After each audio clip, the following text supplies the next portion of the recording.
Louisiana Beer Reviews, Pearl Lager. And today we have a guest star, Katie, and this is coming live from somewhere in Texas. Alright, this is a very obscure brand actually. It doesn't get too many ratings anywhere because it's only available in Texas. It says on the can, Texas, it's supposed to be Texas apostrophe S, but anyway, it doesn't matter. Texas oldest brewery. Yeah, it might have been Texas oldest brewery, but the brewery's gone today. This is brewed in Fort Worth at the Miller Brewery, and it's a Pabst product since 1999. But Pearl beer, and there's also a Pearl Light, which I didn't bother buying. Pearl beer is 4.73% alcohol. It was introduced in 1886 in Texas by Otto Kahler from Germany. It gets a C on Beer Advocate. I gave it a B plus actually.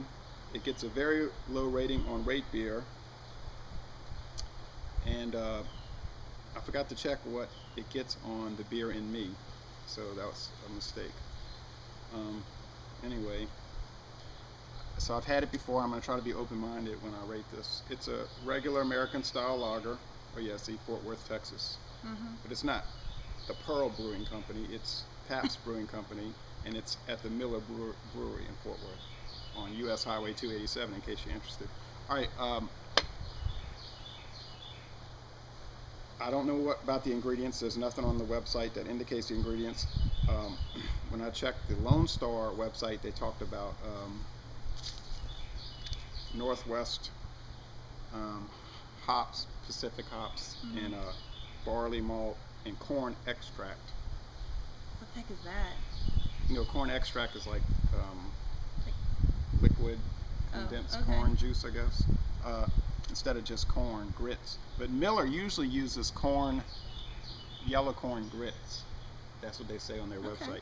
So I don't know. It doesn't matter. But is that strictly for Southern beers? No, all the Miller products use Southern. I use yellow corn grits according to their brewery tour. Okay, so you've never had this before. I like the can though. Yeah. I don't know if you want me to mention that. The can's kind of cool looking. It is. It's inexpensive beer. It was only about, for the 12 pack, I think it was about $6. Okay. The 12 pack. Well, let's get started.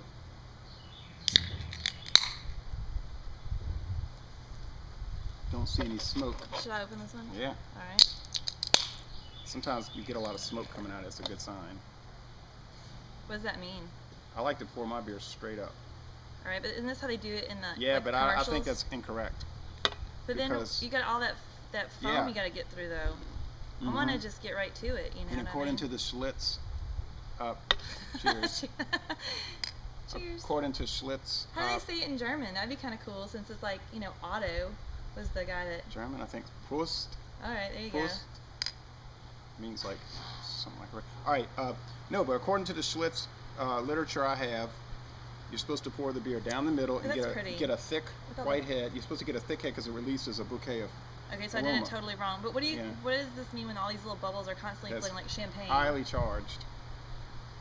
It's highly charged. Mine's getting some bubbles, but all my bubbles are here. Yours are trapped down here. That's pretty. So it's got a fizzy white head, almost like a root beer style head, wouldn't you say? Yeah. A clear, very clear, it's highly filtered, golden appearance. Would you say golden or yellow golden? It's actually, I would say a golden yellow, definitely. Okay, a yellow golden. I can appreciate what you did here, but for the ladies out there, I got to tell you, doing it like this with the bubbles coming up sure is pretty. Okay, well, let's give it the smell test. Yeah, it's pretty, all right, but I'm just going by what Schlitz said. So I've been following their pouring program for years. Okay, the smell. Well, it smells like college game day.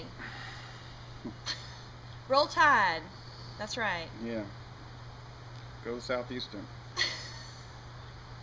Who beat Alabama this year in baseball, by the way, I might add. Okay, you get a typical beer aroma, don't you think? It smells good. It smells clean and it smells fresh and crisp. You pick up the barley malt and some hops, get that spiciness. You know, you pick up that spiciness.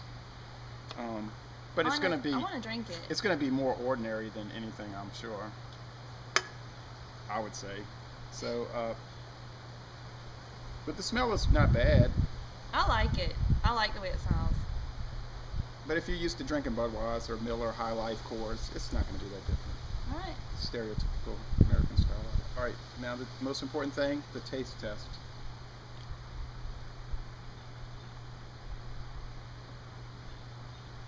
Okay, you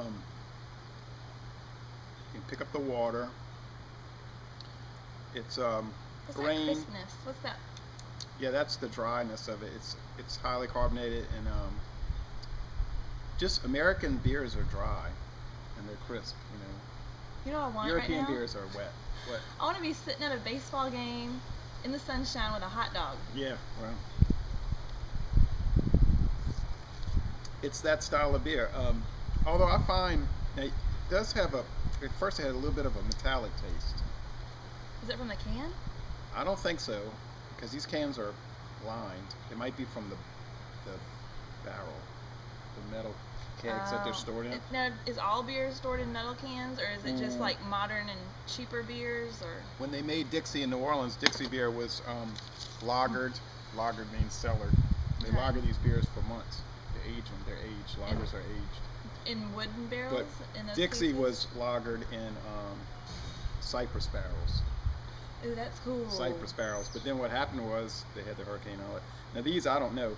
Budweiser beer is carbonated with beechwood. Budweiser, they put them in those big metal barrels and they put beechwood chips at the bottom. Okay. And it makes it carbonated. This is, I don't know, probably carbonated with CO2 injections, which is common. But this beer, you do get the grains. You can't really take. You can't say, like the beer we had yesterday. You could really taste the hops, that spiciness, that pininess, and all that. This is just it's just easy drinking beer.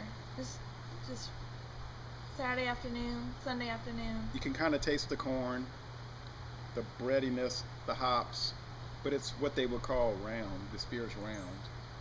And a round beer is like well balanced, where you can't really discern any particular taste. It just has a beer taste. The body is light and watery, wouldn't you say? Yeah. The finish is crisp, clean, refreshing, and dry. It's refreshing, like you say. A lot of people use the term lawnmower beer. You cut the grass. Perfect. It's a lawnmower beer. Although I don't like to drink beer when I'm thirsty. I would drink a bunch of water after I cut the grass, then drink beer. Now, what kind of beer did you say I like typically? That I'm a fan of? What would you characterize it? Richer, higher quality beers. Like yesterday we had Stone IPA. Well, you're like a lot of people, they prefer the craft beers because they're more high quality. They have richer taste, more pronounced taste. Whereas as opposed to this, which is just ordinary. But you probably wouldn't like the Pearl Light. Probably not. I'm more of a Budweiser girl than a Bud Light girl. But what I was going to say is, there's a time and a place for everything. And I was going to just kind of mention what I think about this beer is that this is such a better beer for a hot date for me than like a Corona. Because this still has flavor to me. It's got better taste than Corona? Versus Corona, for me, just tastes like water. So maybe that affects some of and y'all out there. if you look on Beer Advocate, the big beer website, they hate Corona. This gets a C on Beer Advocate, so average. It gets a low rating on Rate Beer. But they give, I think, Corona a D- or an F. Because they say it tastes like cardboard and water. Really? Like Okay, well, nothing. can I rate this for a specific food? First, let's rate it overall. Okay. Overall, I gave it a B+ for very good last year when I rated it. I'm going to stick with a B+. I think it's very good. It's hoppier. You get a little, don't you find it's a little more bitter? I like it. It's a little more bitter than regular American beers. And I think that's why, like my grandfather said, Pearl, that's garbage. But my grandfather probably didn't like the spiciness, the hoppy, the bitterness, which I like the bitterness. Okay? And I like bitterness, right? That's what we talked about yesterday. Yeah, so I like it. I give it a very good rating. I'm going to stick with that. And I'm not being prejudiced because of last year rating it a B+. I'm going to stick with a B+. If you're ever in Texas and you can find Pearl, I'll recommend that you buy it. It's worth a try. It's nothing extraordinary, but it's very good. Maybe I'm easy to please. What's your rating? As a beer overall. Overall, so comparing it to every single other beer, I gotta compare it to all different varieties? No, I'm just saying, as a beer, how would you rate it on a scale of A, excellent, B, good, C, fair, D, poor, and F, undrinkable? Oh, I would give it B plus too. I like the B plus idea because this isn't my favorite type of beer, but compared to, if I was at a ballpark and they said, okay, we've got Budweiser, Bud Light, and we've got this Pearl, I mean, I would go with the Pearl, especially because I'm in Texas and I gotta represent for Texas. Yeah. So yeah, this is great. I love it. It's good. Now, for a hot dog, if someone said we're having hot dogs and we're gonna be sitting outside with a Weber grill, yeah, definitely, like you said, the lawnmower beer, I'd say, yeah, let's pick up some Pearl. Okay, what other food you say you like to? I don't like this for cold weather though. You know what I mean? For me, this is a sunshine beer, like warm weather. Happy for cold weather, you want that St. Arnold Winter Stout. It's thick. It warms you. It's thick and it fills you. It kind of warms you up. Higher alcohol. This is low. I really like these cans too because I always think about my parties. Like what in the can is I think real pretty. So if you had a lawn party, you'd want to have that can so people could look at it. Yeah, I think it's real pretty. I wanted to ask you a question though. When you said that they didn't really brew it at Pearl Brewing Company, how are they allowed to write that? Pearl Brewing Company doesn't even exist. So what's going on there? It probably exists legally because when Pabst bought Pearl out, they probably registered that name. But Pearl Brewing is probably just a sub-unit of Pabst Brewing. Okay? And so they keep the name legally, and I guess maybe it's trademarked. But this is phony. There is no such thing as a Pearl Brewery in Fort Worth, Texas. Okay, they used to have one in Beaumont. There's a big sign by Interstate 10 in Beaumont that says Pearl, big huge sign. It's Miller Brewing Company, Fort Worth, Texas. Let's have no, let's not be fooled.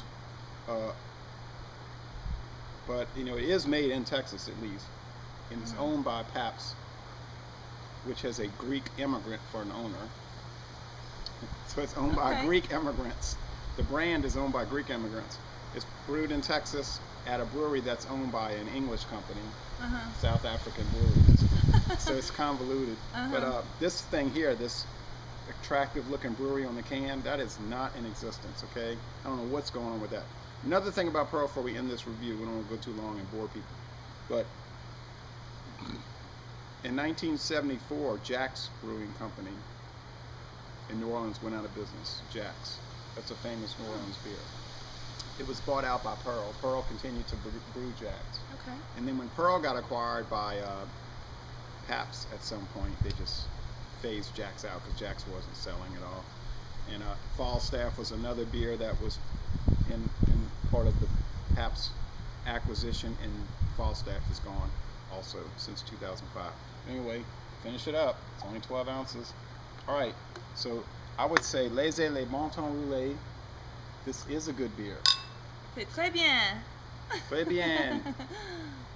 All right, and I'm going to end this review by saying y'all come on down to Texas and make a special trip just to get Pearl.